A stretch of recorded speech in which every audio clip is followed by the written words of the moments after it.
Hey, you guys, welcome to the Rise and Build podcast. We're in the aha moments where we abide, hear, and act, knowing that the Lord just provides and shows up in building all children. And I get to tell you all the amazing stories of how he just continues to build this program.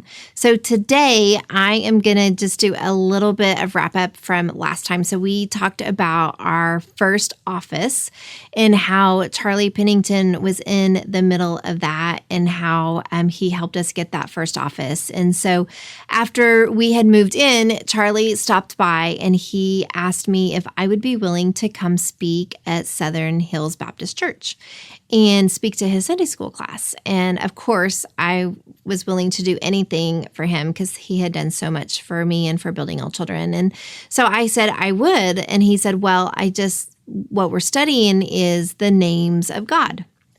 And he said, would you be willing to come up with a name for God and just tell us why that would be the name that you would choose? And I mean, that's a big topic. And I was like, oh gosh, yeah, I can do that.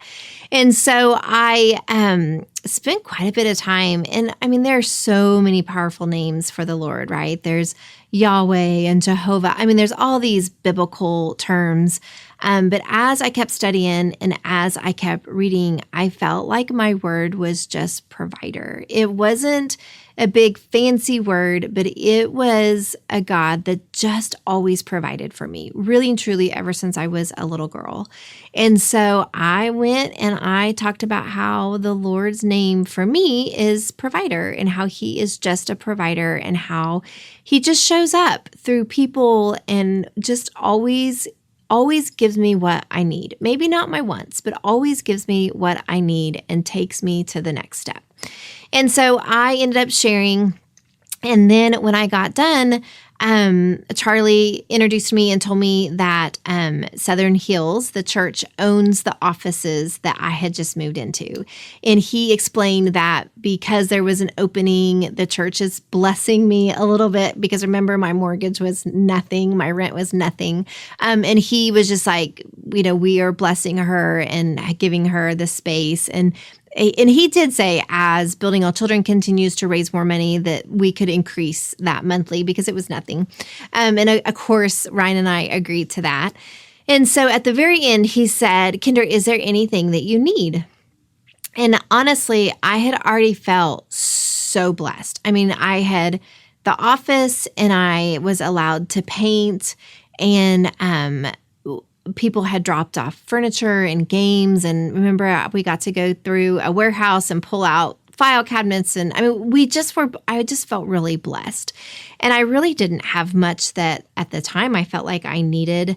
I did always want an observation window. So remember I told you in the old office, it had 2 offices, but there was a wall in between. And so I explained someday my dream would be to have an observation window so the parents could really watch us do the assessments, but let me be one-on-one with the child so that we could do the assessments right.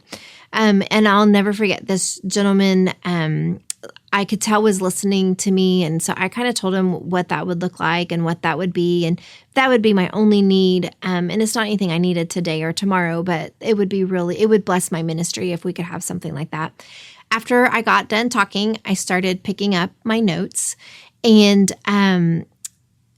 this gentleman came up to me, and him and his wife were members of Southern Hills Baptist Church, and they had been members forever. And he said, Kendra, I heard your story. I would like to just be one of your providers, and I would like to provide that window. And I was like, what? And he said, I listened to you talk about how the Lord always puts the right people in your world and how he just provides. And he was really kind of tugging at my heart for me to provide the window for you. And I would like to do that. And so I was like, I just couldn't even believe it. I didn't even know this gentleman. And so he was like, I will get with some contractors and, we'll get it scheduled with Charlie and we'll pay to have that window put in there. And so, sure enough, like just a few days later, a contractor came and measured, and ended up putting in a one-way observation. So one side was a mirror, so the kids couldn't see the families, but the families could see the kids. It was just a one-way observation window. And this gentleman and his wife put the window in. And to be honest, it had a shelf on it. We had more tears at that shelf because parents would lean on it.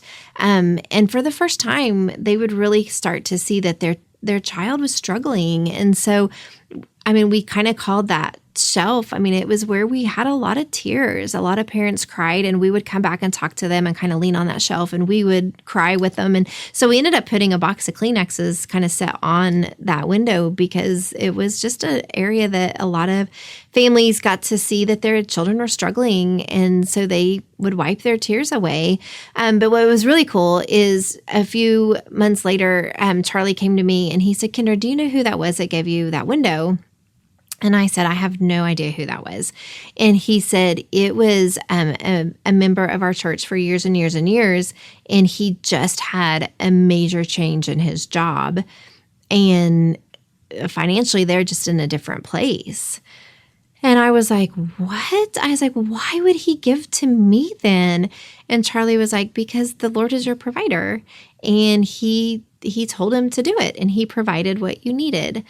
So it's just along the way when you are trying to build something and you're trying to be so obedient to the Lord, he just shows up, and he just shows up through his people.